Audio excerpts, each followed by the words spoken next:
அஸ்ஸலாமு அலைக்கும். Hi friends, welcome to ஸ்லாமத் சமையல் விலாக்ஸ் சேனல். இந்த வீடியோ வந்து இதுக்கு முன்னாடி எடுத்திருந்த 2 வீடியோனுடைய கண்டினியூட்டி தான் எங்களுடைய அவுட்டிங்கோடது. ஓகே, இது அப்படியே அதிலேருந்து கண்டினியூ பண்ணலாம்.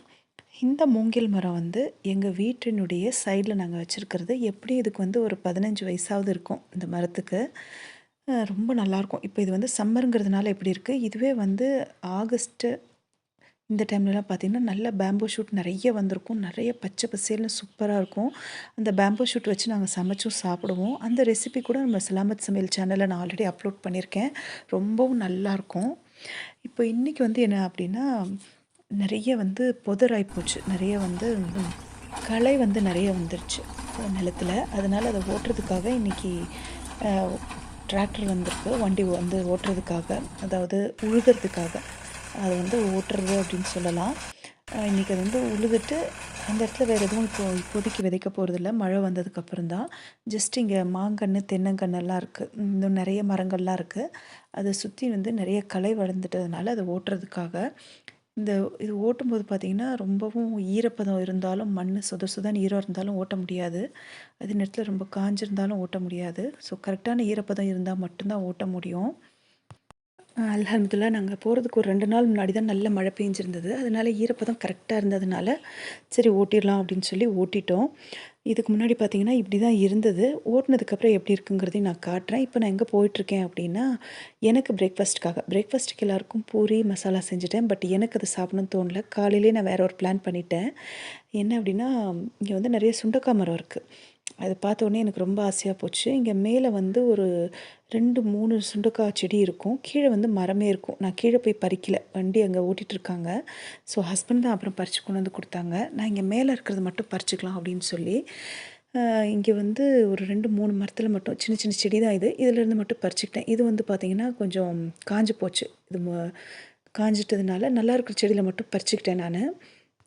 யாருக்கெல்லாம் வந்து இந்த பச்சை சுண்டை ரொம்ப பிடிக்கும்னு சொல்லுங்கள். ரொம்ப நல்லாயிருக்கும் இந்த பச்சை சுண்டைக்காய். உடம்புக்கும் அவ்வளோ நல்லது. நீங்கள் இது வரைக்கும் சாப்பிட்டது இல்லைன்னா கண்டிப்பாக ட்ரை பண்ணி பாருங்கள். சம்மர் டைமில் வந்து ரொம்ப ரொம்ப நல்லது. வயிற்று பிரச்சனைகளுக்கு அப்படியே இல்லைனாலும் சாப்பிடலாம். வயிற்றுக்கு ரொம்ப நல்லது. அண்ட் இதே மாதிரி விஷச்செடியும் இருக்கும். ஸோ அதை பார்த்து சாப்பிடணும். தெரியலன்னா ரிஸ்க் எடுக்காதீங்க. எனக்கு அது வித்தியாசம் தெரியும். அதனால் நான் பறித்து எடுத்துகிட்டு வந்துட்டேன். இது வந்து வீட்டில் வளர்க்குறது தான் நாங்கள் தோட்டத்திலேயே. ஸோ அதை எடுத்துகிட்டு வந்து இந்த காம்புலேருந்து இந்த மாதிரி கிள்ளி எடுத்துடணும். எடுத்துட்டு நல்லா கழுவிட்டு 2ஆ வகுந்துடணும். அவ்வளோதான். ஜஸ்ட்டு சென்டரில் வந்து ஒரு கோடு போட்டு ஸ்ப்ளிட் பண்ணிட்டா போதும். முழுசாக ஸ்ப்ளிட் பண்ண வேண்டாம். ஜஸ்ட்டு கோடு போட்டு வகுந்து மட்டும் விட்டுட்டு, கடாயில் வந்து நல்லெண்ணெய், கடுகு, சீரகம் தாளிச்சுட்டு இதை வந்து நம்ம அப்படியே சேர்த்து வதக்கிக்கலாம். அவ்வளோதான். இது வதங்கிறதுக்கு ஒரு 1 நிமிஷம் தான், இல்லை 1 1/2 நிமிஷம் தான் தேவைப்படும். வதக்கிட்டு இதுக்கு வந்து கொஞ்சம் உப்பு, மிளகாய் தூள் இல்லைன்னா கொஞ்சம் சாம்பார் தூள் சேர்த்துக்கலாம். சேர்த்துட்டு நல்லா வதக்கிடலாம். அவ்வளோதான். ரொம்ப டேஸ்ட்டாக இருக்கும். இது என் பசங்களுக்கு வந்து ரொம்ப ரொம்ப ஃபேவரெட். பசங்க வந்து இந்த மாதிரி வதக்கி கொடுத்தா வெறுமனே கிண்ணத்தில் வச்சு கொடுத்துட்டா அப்படியே சாப்பிட்ருவாங்க. இந்த மாதிரி வதக்கி கொடுத்துட்டா அவங்களுக்கு ரொம்ப ரொம்ப ஃபேவரெட் இது. நான் வந்து பசங்களுக்கு அப்புறமா செஞ்சு கொடுத்துடலாம் அப்படின்னு சொல்லிட்டு நான் எனக்கு மட்டும் ஃபஸ்ட்டு கொஞ்சமாக பண்ணிக்கிட்டேன். கூடவே வந்து தோட்டத்தில் வந்து வெள்ளரிக்காய் வந்து போட்டிருக்கோம். ஏற்கனவே இதுக்கு முன்னாடி விலாக்லேயே நான் காமிச்சிருந்தேன் இல்லையா? அது வெள்ளரிக்காய் வந்து பாசிப்பருப்போடு சேர்த்து எடுத்து வச்சுட்டு கொஞ்சம் சாப்பாடு மட்டும் வச்சுட்டு தயிர் போட்டு நான் சாப்பிட்டேன். செம்ம டேஸ்ட்டாக இருந்தது. இந்த வெயிலுக்கு இதை விட சூப்பரான ஃபுட் இருக்கவே முடியாது. ஸோ பிரேக்ஃபாஸ்ட்டுக்கு நான் இதை தான் சாப்பிட்டேன். சாப்பிட்டுட்டு அப்படியே கீழே வந்து ஓட்டிட்டாங்க. கீழே வந்து ஓட்டியிருக்கிறது எப்படி இருக்குது அப்படின்னு சொல்லி நான் காமிக்கிறேன். அவ்வளோ நல்லாயிருக்கும். இந்த ஓட்டுனதுக்கப்புறம், அதாவது உழுததுக்கப்புறம் பார்த்தீங்கன்னா, அந்த நிலத்துலேருந்து வர வாசனை அவ்வளோ நல்லாயிருக்கும்.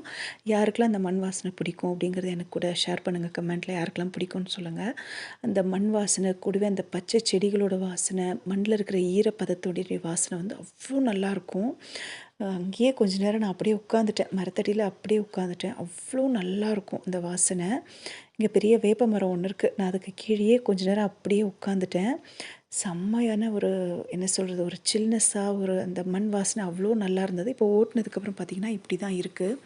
ரொம்ப அழகாக. இது வந்து மகிழ மரம். இந்த இடம் வந்து இன்னும் ஓட்டலை. இனிமேல் தான் இந்த இடத்த ஓட்டுவாங்க. இப்போ இந்த மாதிரி இருக்குது. இது வந்து ஓட்டுனதுக்கப்புறம் எப்படி இருக்குது அப்படிங்கிறத நான் காமிக்கிறேன். அதாவது உழுததுக்கப்புறம் எப்படி இருக்குன்னு பாருங்கள். இந்த மாதிரி தான். இந்த மண் வந்து அவ்வளோ லூஸாக இருக்கும். என்ன சொல்கிறது, அப்படி கால் வைக்கும்போதே ஏதோ ஒரு மாவுக்குள்ளே நம்ம கை வச்சு கால் வச்சோம்னா எப்படி இருக்குமோ அந்த மாதிரி லூஸாக நல்ல தளன்னு ரொம்ப லூஸாக ரொம்ப நல்லாயிருக்கும். அந்த ஃபீல் வந்து காலில் வந்து செருப்பு போட்டு நடக்கிறதுக்கு மனசு வராது. அந்த மண்ணில் வந்து வெறும் கால் வச்சு நடக்கணும் போல் இருக்கும். அவ்வளோ நல்லாயிருக்கும். யாரெல்லாம் வந்து இது ஃபீல் பண்ணியிருக்கீங்க, இல்ல யாருக்கெல்லாம் இது பிடிக்கும் அப்படிங்கிறத என்கூட ஷேர் பண்ணிக்கோங்க. இப்போ இது ஓட்டினதுக்கப்புறம் பார்த்தீங்கன்னா, இப்படி தான் இருக்கு.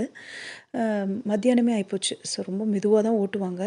மதியானம் ஆயிப்போச்சு. லஞ்சுக்கு வந்து பார்த்தீங்கன்னா, நான் வீட்ல எதுவும் செய்யல. லஞ்சுக்கு மாமியார் வீட்டுக்கு போயிட்டோம். அங்க வந்து பீஃப் பிரியாணி, அதுக்கப்புறம் mutton kebab, egg, onion raita செஞ்சிருந்தாங்க. அங்கே தான் சாப்பிட்டுட்டு கொஞ்ச நேரம் அங்கேயே உட்காந்து பேசிட்டு இருந்துட்டோம். ஒரு 3, 4 மணிக்கு மேல தான் வீட்டுக்கு வர மாதிரி இருந்தது. பக்கத்திலேயே தான் வீடு. ஸோ அப்படியே வாக்கபிள் டிஸ்டன்ஸ் தான். அங்கேயே தான் கொஞ்ச நேரம் உட்காந்து பேசியிருந்துட்டு, மதியானத்துக்கு மேல தான் ஒரு ஈவினிங் கிட்ட தான் வீட்டுக்கு வந்தோம். வீட்டுக்கு வந்துட்டு ஏற்கனவே ஃபர்ஸ்ட் விலாகில் கொடுத்துருந்தேன் இல்லையா, வாட்டர்மெலன் வாங்கிட்டு வந்திருந்தோன்னு. இன்னொன்று இருந்தது. ஸோ அதுவும் கட் பண்ணி சாப்பிட்டுட்டு, அதுக்கப்புறமா கொஞ்ச நேரம் அப்படியே வெளியில உட்காந்துட்டோம். வெளியில காற்று சவுண்டு மட்டும் எப்படி இருக்குன்னு கேளுங்க.